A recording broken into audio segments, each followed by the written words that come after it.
الحمد لله رب العالمين والعاقبة للمتقين ولا عدوان إلا على الظالمين والصلاة والسلام على أشرف الأنبياء والمرسلين محمد وعلى آله الطيبين الطاهرين وعلى صحابته الغر المحجلين وعلى من تبعهم بإحسان إلى يوم الدين. أما بعد، فيقول الله سبحانه وتعالى: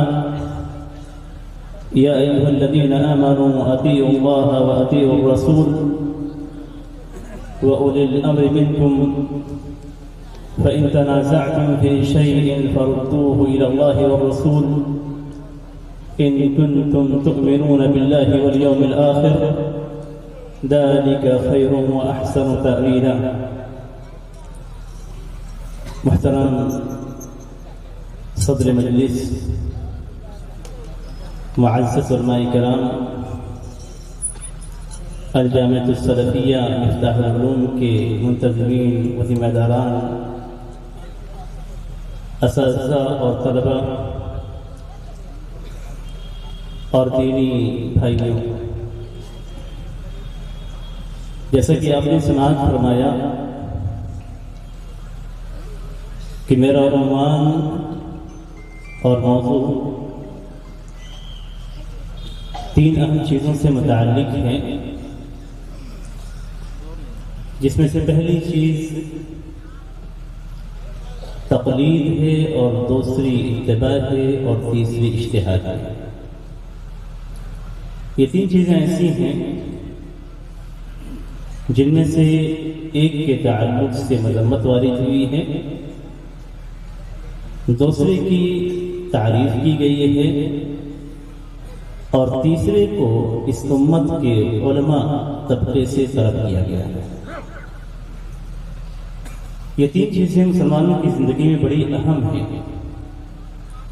اس لیے کہ ایک مسلمان اسلام لانے کے بعد اسلام کے تمام احکام کا پابند بن جاتا ہے، اور پابند ہونے کے ناطے اسے اسلام کے ہر حکم کے تعلق سے جو اس کی زندگی سے متعلق ہے اس کا حکم جاننا اور اس پہ عمل کرنا اس کے لیے بہت ضروری ہو جاتا ہے.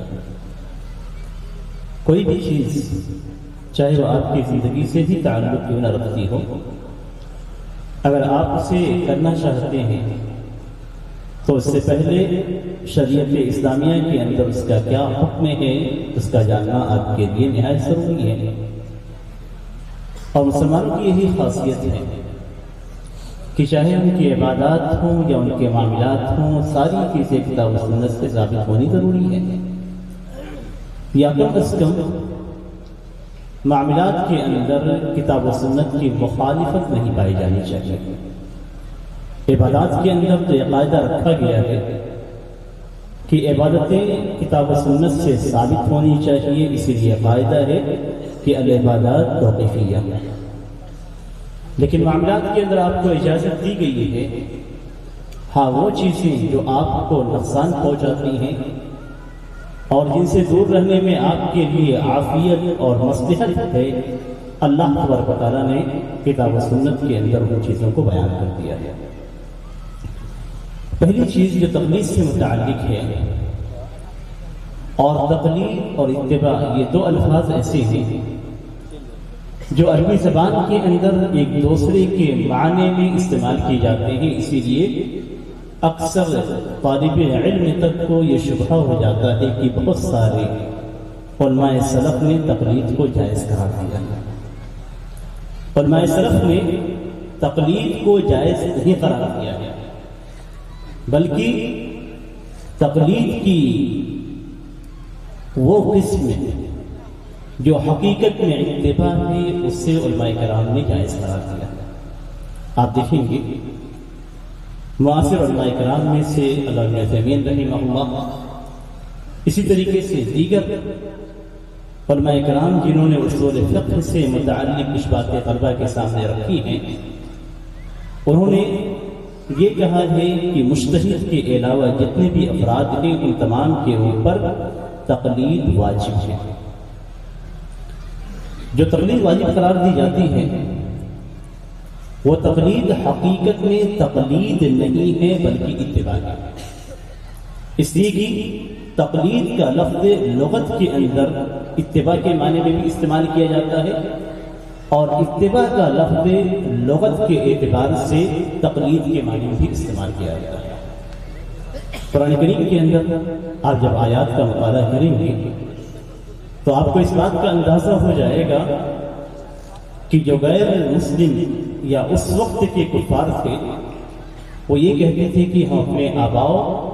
اجداد کی اتباع کرتے ہیں۔ حقیقت میں وہ اتباع نہیں کرتے تھے، اقتداء نہیں کرتے تھے۔ وَإِنَّا عَلَىٰ آثَارِهِمْ مُقْتَدُونَ کہ ہم ان کے ہی نقش قدم پہ چل رہے ہیں، ان کی اقتداء کر رہے ہیں۔ اور اتباع کا لفظ، اقتداء کا لفظ وہاں پہ لغت کے اعتبار سے، عربی زبان کے اعتبار سے لغوی معنی میں استعمال ہوتا ہے۔ تو اتباع بھی تقلید کے معنی میں استعمال ہوا ہے اور تقلید بھی اتباع کے معنی میں استعمال ہوا ہے۔ ان دونوں چیزوں کو اگر دیکھنا ہو تو قدیم علماء سلف کی کتابوں کا آپ مطالعہ کریں، جیسے امام شاطبی رحمہ اللہ کی کتاب کا آپ مطالعہ کریں گے الموافقات کا، تو الموافقات کے اندر بہت سارے نصوص اور ان کے اقوال ایسے موجود ہیں، تقریباً 10 سے زیادہ مقام پہ انہوں نے تقلید کے لیے اتباع کا لفظ استعمال کیا ہے، اتباع کے لیے تقلید کا لفظ استعمال کیا ہے، اور اسی طریقے سے دیگر علماء قدامہ نے اس طرح کے الفاظ استعمال کیے ہیں۔ لیکن حقیقت یہ ہے کہ اصطلاحی طور پہ تقلید کتاب و سنت کی اتباع کو کہتے ہیں۔ عالم جب کوئی مسئلہ کتاب و سنت کی روشنی میں بیان کرتا ہے اور اس کے بعد ایک عام شخص جس کے پاس کتاب و سنت کا علم نہیں ہوتا، ایک جاہل شخص جسے ہم کہہ سکتے ہیں، وہ جاہل شخص جب کسی عالم سے کوئی مسئلہ پوچھتا ہے اور عالم کتاب و سنت کی روشنی میں اسے مسئلہ بیان کرتا ہے اور اس پر وہ جاہل عمل کرتا ہے تو وہ حقیقت میں اتباع کرتا ہے، تقلید نہیں کرتا۔ قرآن کریم کے اندر بھی اسی بات کا حکم دیا گیا ہے، یا ایھا الذین آمنوا اطیعوا اللہ واطیعوا الرسول واولی الامر منکم، کہ اے ایمان والوں اللہ کی اطاعت کرو، مستقل اطاعت ہے، واطیعوا الرسول مستقل اطاعت ہے، واولی الامر منکم اور اپنے علماء کرام کی۔ سارے مسائل کو اگر آپ تفصیل کے ساتھ دیکھیں گے، اور یہ چیز طلبہ کے لیے کافی اہمیت کی حامل ہے کہ کتاب و سنت کے سارے مسائل کو اگر آپ تفصیل کے ساتھ دیکھیں گے اور بعد میں جو مسائل پیدا ہوتے ہیں، یا آپ اپنی زندگی کے سارے مسائل کو اگر سمیٹ دیں گے تو یا تو وہ مسئلہ ایسا ہوگا جس کے اندر آپ کو کتاب و سنت کی صریح اور قطعی دلیل مل جائے گی، یا پھر ایسا مسئلہ ہوگا جس کے اندر کتاب و سنت کی قطعی دلیل تو موجود ہے لیکن اس دلیل کا معنی اور مفہوم ظنی ہے، یا پھر تیسری صورت یہ ہوگی کہ سنت کی آپ کو ایسی دلیل ملے گی جو حقیقی معنوں میں ظنی ہے، یعنی جس کی سند کو تلاش کرنے کی آپ کو ضرورت ہے اور اس کے معنی کو بھی سمجھنے کی ضرورت ہے، یا ان تین چیزوں سے ہٹ کر چوتھی چیز ایسی پیدا ہوگی جس کی دلیل نہ آپ کو قرآن کے اندر ملے گی نہ آپ کو حدیث کے اندر ملے گی، بلکہ قرآن و حدیث سے جو اصول مستنبط ہوتے ہیں ان اصول کی روشنی میں آپ کو حکم نکالنا ہوگا، یعنی قیاس، مصالح مرسلہ، عرف و عادات، سد الذرائع اور اس طرح کی دیگر دلیلیں، قول صحابی بھی اس کے اندر شامل ہیں، اس طرح کی دیگر دلیلیں جن کی روشنی میں آپ اس موجودہ مسئلے کا حل نکالیں گے۔ یا ایھا الذین آمنوا اطیعوا اللہ واطیعوا الرسول واولی الامر، یہ تیسری بات جو کہی گئی ہے واولی الامر منکم، اپنے علماء کرام کی، اس کو مقید کیا گیا ہے اللہ کی اطاعت کے، اللہ کے رسول کی اطاعت سے، یعنی آپ کوئی بھی مسئلہ اگر عالم ہونے کے ناطے بیان کرتے ہیں تو آپ پابند ہیں کہ کتاب و سنت سے اس کی دلیل پیش کریں، صریح دلیل ہو یا پھر ظنی دلیل ہو یا پھر ایسا اصول ہو جو کتاب و سنت سے مستنبط کیا گیا، یہ ضروری ہے۔ یعنی آپ نے جو بیان کیا اور جو مسئلہ آپ کے سامنے لایا گیا، جس کا حکم آپ نے بیان کیا، وہ کتاب و سنت کی روشنی میں ہونی چاہیے،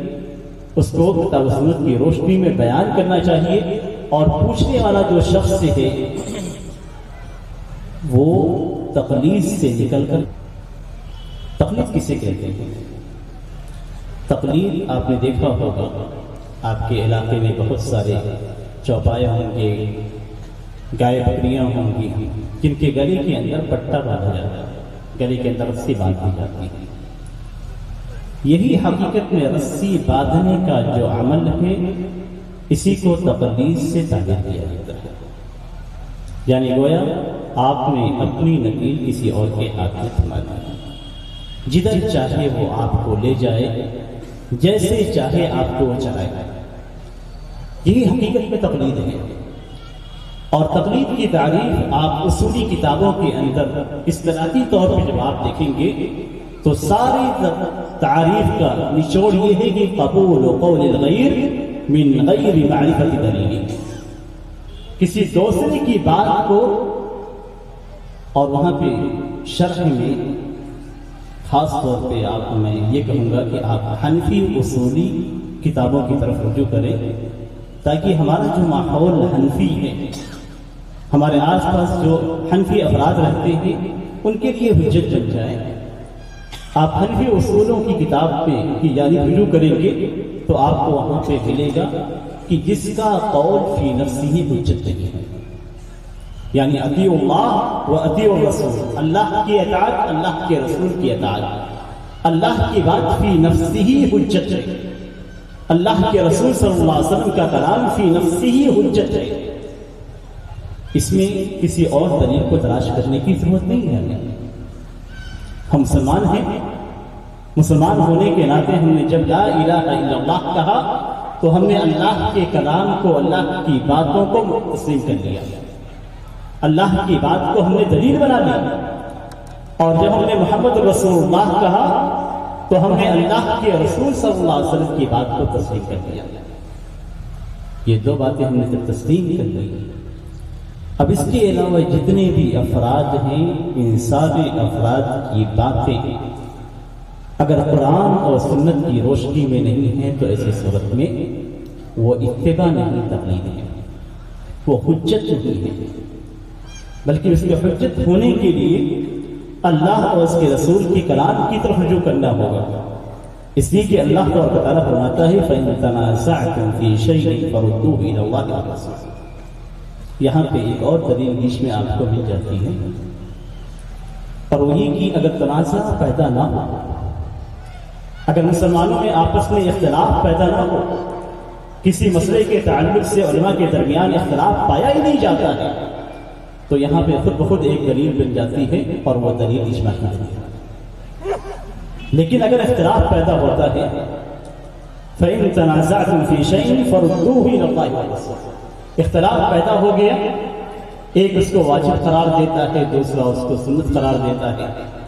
ایک اس کو حلال قرار دیتا ہے، دوسرا اس کو ناجائز قرار دیتا ہے، اس اختلاف کی صورت میں نہ اس عالم کی بات کو قبول کرنا ہے، نہ اس عالم کی بات کو قبول کرنا ہے، قبول کسے کرنا ہے؟ فَرُدُّوهُ إِلَى اللَّهِ وَالرَّسُولِ، اللہ اور اس کے رسول کی طرف لوٹانا ہے، یعنی قرآن کی طرف لوٹانا ہے اور حدیث کی طرف لوٹانا ہے۔ اب جس کی بات کتاب و سنت کے موافق ہے اس کی بات کو قبول کر لیا جائے گا، جس کی بات کتاب و سنت سے دور ہے اس کی بات کو چھوڑ دیا جائے گا۔ یہ فارمولہ ہمیں خود قرآن کریم کے اندر بتایا گیا ہے، اللہ تبارک و تعالیٰ نے خود اس چیز کو بیان کر دیا ہے۔ یہ دو چیزیں ہیں جن کا جاننا بہت ضروری ہے کہ ہم تقلید کر رہے ہیں یا ہم اتباع کر رہے ہیں۔ اگر ہم تقلید کر رہے ہیں تو ہم قرآن کریم کی مخالفت کر رہے ہیں، اس لیے کہ اختلاف کی صورت میں ہمیں کسی عالم کی بات کو لینے کا حکم نہیں دیا گیا ہے، وہاں سے علماء کو ہٹا دیا گیا ہے، اور صرف کتاب و سنت کی روشنی میں ہی عالم کی نقل کی ہوئی بات کو قبول کرنے کا ہمیں حکم دیا گیا ہے۔ عالم کیا کرتا ہے؟ جو مسائل مختلف ہی ہیں یا جو جدید مسائل ہمارے سامنے آتے ہیں ان میں عالم اجتہاد کرتا ہے۔ اجتہاد کا معنی کیا ہوتا ہے؟ اجتہاد کا اگر لغوی معنی دیکھیں گے تو محنت کرنا، کوشش کرنا، کوئی بہت بھاری بھرکم چیز ہے اگر آپ اسے اٹھاتے ہیں تو آپ محنت کرتے ہیں اٹھانے میں، کوئی ہلکی سی چیز جب اٹھاتے ہیں تو اس سے محنت نہیں لگتی ہے۔ یہی لغت کے اندر اجتہاد ہے، اور اسی سے شریعت کے اندر بھی اجتہاد کو لیا گیا ہے، اور اس کا معنی کیا ہے یہ بیان کیا گیا ہے کہ فقیہ یا مجتہد اپنی پوری قوت صرف کرتے تاکہ اس مسئلہ جو مسئلہ اس کے سامنے آیا ہوا ہے اس مسئلے کے اندر وہ حکم بیان کرے، اور وہ حکم بھی ظنی حکم ہوتا ہے، قطعی حکم نہیں ہوتا۔ اجتہاد سے نکلے ہوئے احکام قطعی نہیں ہوتے، ظنی ہوتے ہیں، اس لیے کہ قطعی مسائل کے اندر اجتہاد ہی نہیں ہے۔ جن مسائل کی دلیلیں ہمیں کتاب و سنت کے اندر صریح طور پہ مل جاتی ہیں اس کے اندر اجتہاد کرنے کی ضرورت ہی نہیں ہے۔ عقیدے کے مسائل میں آپ کو اجتہاد کرنے کی ضرورت نہیں ہے۔ منہج کے مسائل میں جن پہ صحابہ کرام تھے ان میں ہمیں اجتہاد کرنے کی ضرورت نہیں ہے۔ وہ مسائل جن کے اندر اجماع ہے ان میں ہمیں اجتہاد کرنے کی ضرورت نہیں ہے۔ وہ مسائل جس کے اندر حق واضح ہے اس کے اندر بھی ہمیں اجتہاد کرنے کی ضرورت نہیں ہے۔ ایسے مسائل جو جدید ہوں، نئے مسائل جن میں دلیلیں تلاش کرنے کے باوجود آپ کو پریشانی پیش آتی ہے، آپ کو صریح حکم نہیں ملتا، آپ شریعت کے قواعد اور اصول کی روشنی میں اس چیز کا حکم بیان کرتے ہیں،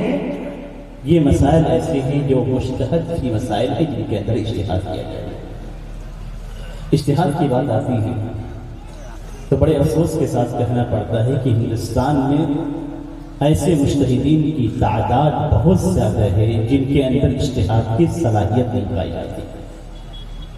اجتہاد کی صلاحیت نہیں ہوتی ہے لیکن اس کے باوجود وہ اجتہاد کرتے ہیں،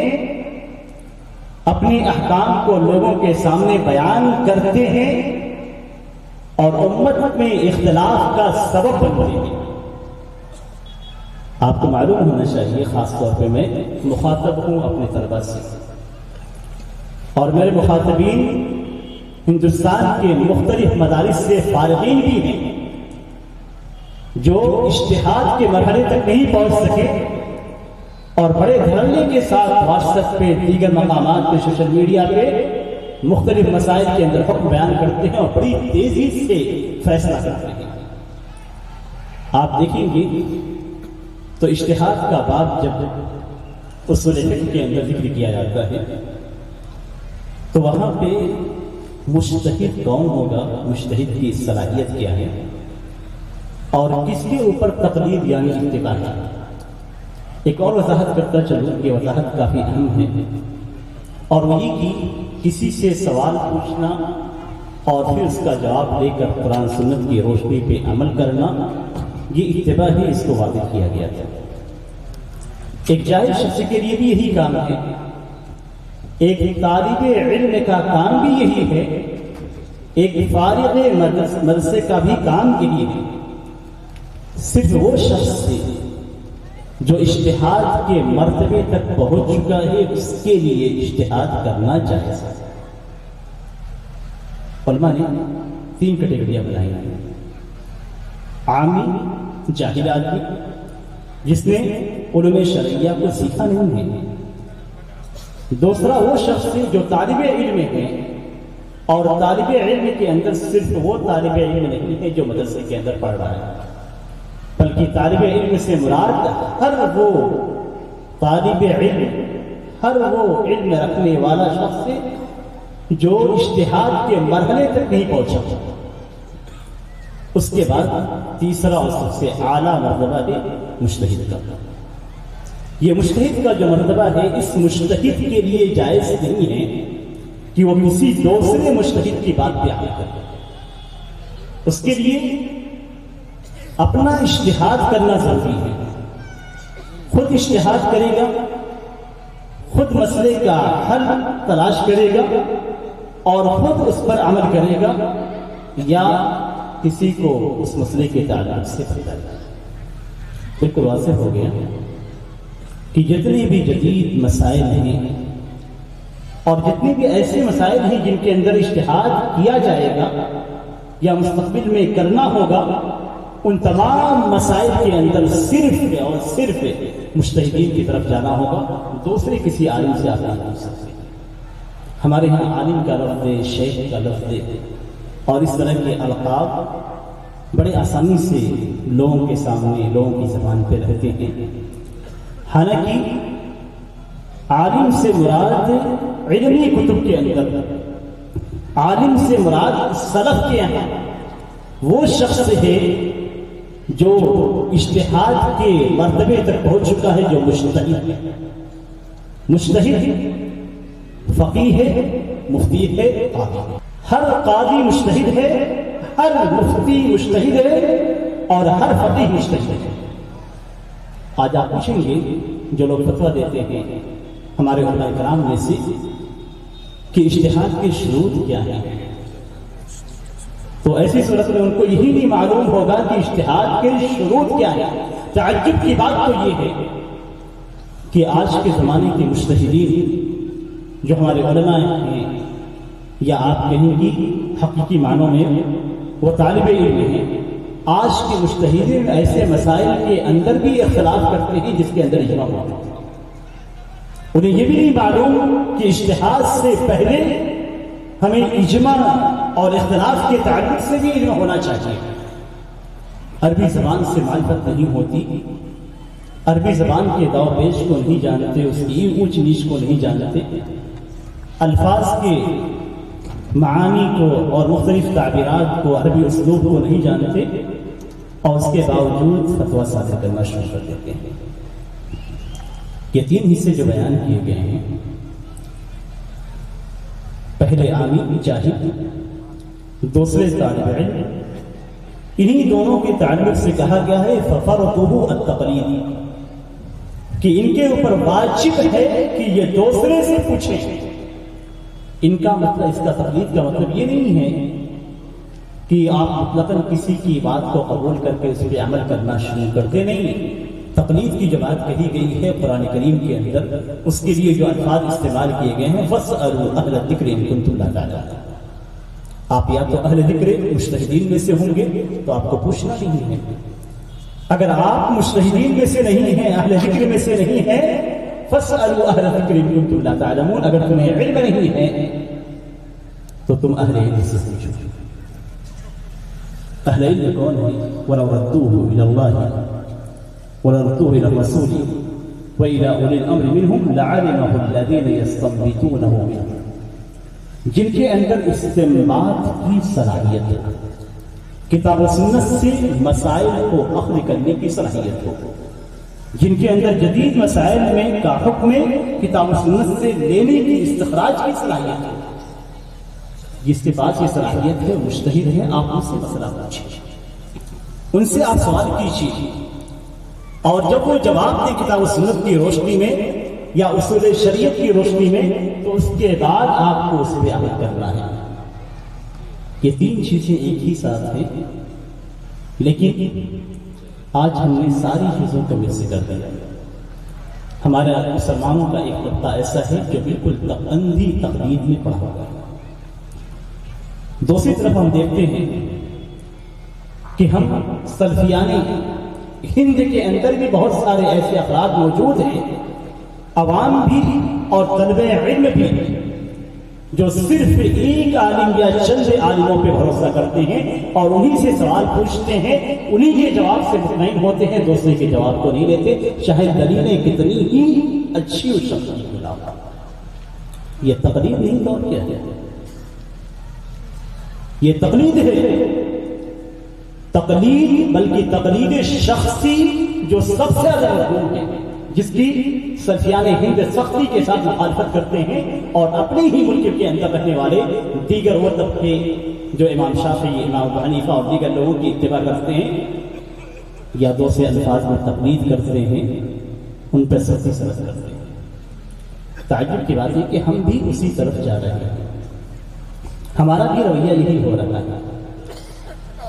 اور اس سے بھی تعجب کی بات یہ ہے کہ ہم طلب علم کے اندر ایک احساس بیٹھا ہوا ہے، ایک شعور جاگا ہوا ہے کہ ہمارے ملک کے علماء علم میں کمزور ہیں اور سعودی عرب کے علماء کرام علم میں بہت کچھ ہیں۔ تعجب کی بات ہے، میں آج کے دور کے اپنی ہندوستان کے علماء کی بات نہیں کر رہا۔ تعجب کی بات یہ ہے کہ جن سعودی علماء کے فتاوی کے وہ حوالے دیتے ہیں، ان سعودی علماء کی کتابوں میں ہمارے ہندوستان کے علماء، ہمارے آباء و اجداد کا حوالہ موجود ہوتا ہے ہماری کتابوں پہ، وہ اعتماد کرتے ہیں، اور یہاں کی تقلید کی صورت پائی جاتی ہے۔ آپ کسی سے کوئی بحث کریں گے تو سیدھے کہا جاتا ہے کہ شیخ الباد رحمہ اللہ نے یہ کہا، سیدھے کہا جاتا ہے کہ شیخ ابن عثیمین رحمہ اللہ نے یہ کہا، سیدھے کہا جاتا ہے کہ علماء سعودیہ اور فتاوی لجنہ دائمہ کے اندر یہ چیز موجود ہے، یعنی گویا ان اشخاص کو حجت کے طور پہ پیش کیا جاتا ہے۔ حالانکہ اصول اور قاعدہ کیا ہے؟ سلفی اصول یہ ہے کہ افراد حجت نہیں ہیں، اقوال حجت ہے۔ اقوال اگر کتاب و سنت کی روشنی میں ہیں تو یہ حجت ہے،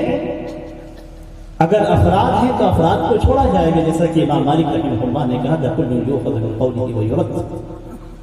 کہ ہر ایک کی بات کو لیا جائے گا اور ہر ایک کی بات کو چھوڑا جائے گا۔ باتیں لی بھی جائیں گی علماء کرام کی جو کتاب و سنت کے مطابق باتیں ہیں ان کو لیا بھی جائے گا،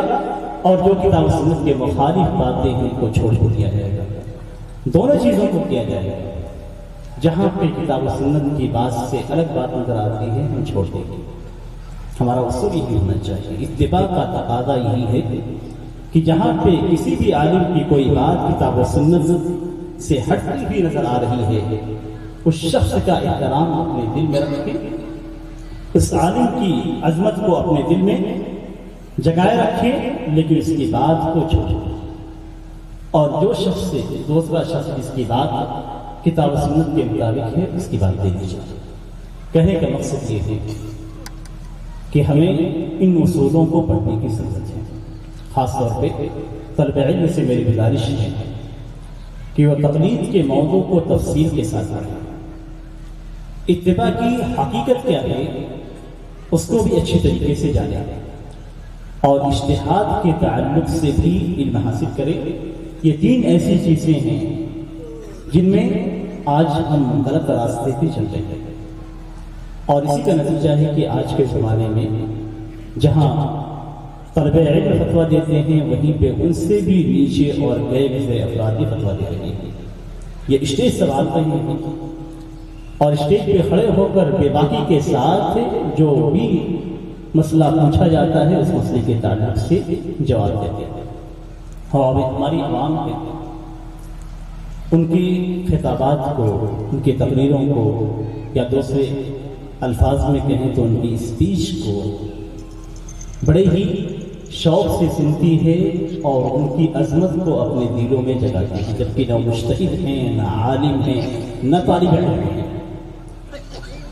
تو ہمیں جاگنے کی ضرورت ہے، کہیں ایسا تو نہیں کہ ہم انجانے میں تقلید کی طرف جا رہے ہیں، اور کہیں ایسا تو نہیں کہ ہم انجانے میں اجتہاد کے منصب پہ فائد ہونے کی کوشش کر رہے ہیں جو ہمارے لیے حرام ہے۔ اس لیے اس پہ توجہ دینے کی ضرورت ہے۔ اللہ تعالیٰ سے دعا ہے، وقت ختم ہو چکا ہے ورنہ مزید باتیں اس میں درج کرتا آپ کے سامنے پیش کرتا۔ اللہ تعالیٰ سے دعا ہے کہ اللہ تعالیٰ ہمیں صحیح راہ پہ چلائے اور ان چیزوں میں فرق کو جاننے کی ہمیں توفیق دے۔ اور ہمارے سے اسے جو رشیں ہوتی ہیں اللہ تعالیٰ نے معاف فرمائے. آمین. صلی اللہ علیہ نبینا محمد وعلی آلہ وصحبہ وسلم. السلام علیکم ورحمۃ اللہ وبرکاتہ.